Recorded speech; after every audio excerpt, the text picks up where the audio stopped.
Korán indul a nap a Danubianumban. Rákészülök a hétre az imaszobában. Olyan ez a hely, mint egy eldugott kis menedék. Csend és nyugalom van. Legszívesebben lepihennék a babzsák fotelekben, de inkább kinézek az ablakon. Szívok egy kis friss levegőt. Micsoda kilátás. Minden reggel kicsit más, de mindig hozza az érzést, hogy oké, indulhat a nap.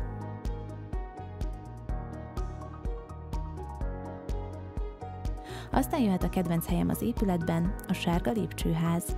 Ha ettől nem ébredsz fel, akkor hidd el, semmitől.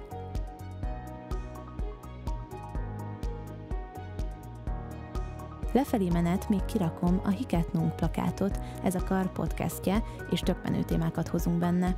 Ha még nem hallottad, akkor érdemes belehallgatni. Megállok a firkafalnál, imádom, hogy itt tényleg mindenki nyomot hagyhat. Én is így teszek. Ma első állomásként irány a régészeti labor. Ez az egyik legizgalmasabb hely az épületben, ahol most digitális 3D-s modelleken dolgoznak a hallgatók. Régi leleteket vizsgálhatunk, forgathatjuk, nagyíthatjuk őket, mintha tényleg ott lennének a kezünkben. Itt nem csak tanulás, hanem kutatás is folyik. És igen, a legendás lift néha leáll, néha meglepően gyors, de mindig jó kis random találkozások helyszíne.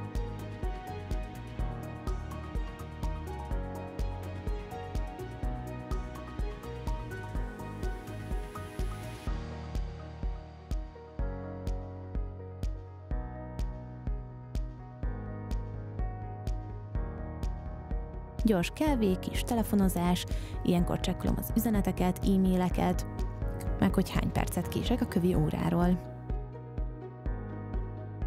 Beülök a nagy előadóba. Na itt aztán tényleg mindenki elfér, és néha még a tanárok is stand-up show-t tolnak. Ez a tér valahogy mindig tele van energiával, előadásokkal, kérdésekkel, vitákkal, és jó érzés, hogy ebben én is benne vagyok. Ha van pár szabad percem, lenézek a rakpartra. Ez a hely szintén megunhatatlan. Néha csak nézek ki a fejemből, néha meg dumálunk a többiekkel.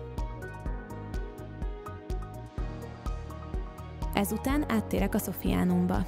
Beugrok a tanulmányi osztályra. A diákigazolványom kap egy friss matricát. Apróság, de ettől lesz hivatalosan is új fél év. Egy lépéssel közelebb a diplomához. A Sophianumban még a liftezés is élmény, történelmi falak közt mozgunk, de a lift modern és átlátszó.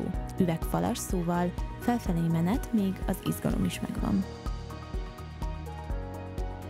A pszicholabor a 4-en van, ez már a komolyabb terep.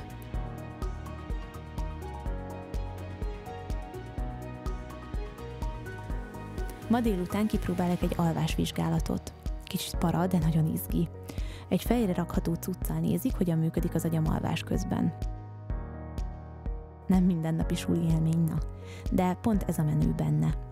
Hogy nem csak beszélünk a dolgokról, hanem tényleg megtapasztaljuk őket.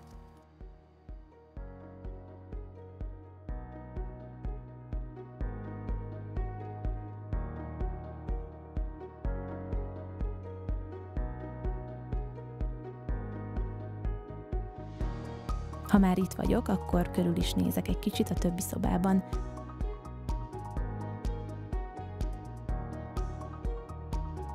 Itt épp monitoros látásvizsgálat zajlik, figyelik, hogyan reagál a szem a különböző ingerekre, kicsit olyan flash, mint egy videójáték.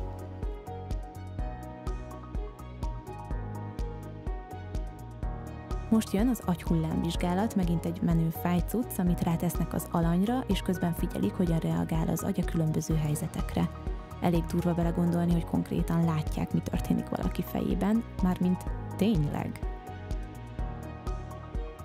Amikor lesétálok a földszintre, útközben mindig megállok egy pillanatra a Mária szobornál. Tényleg különleges, és hozzátartozik a Sophianum hangulatához. Kisétálok az épületből, irány a Mixát tér. Itt mindig jó a hangulat, lehuppanok egy kerti székre, és kicsit kifújom magam.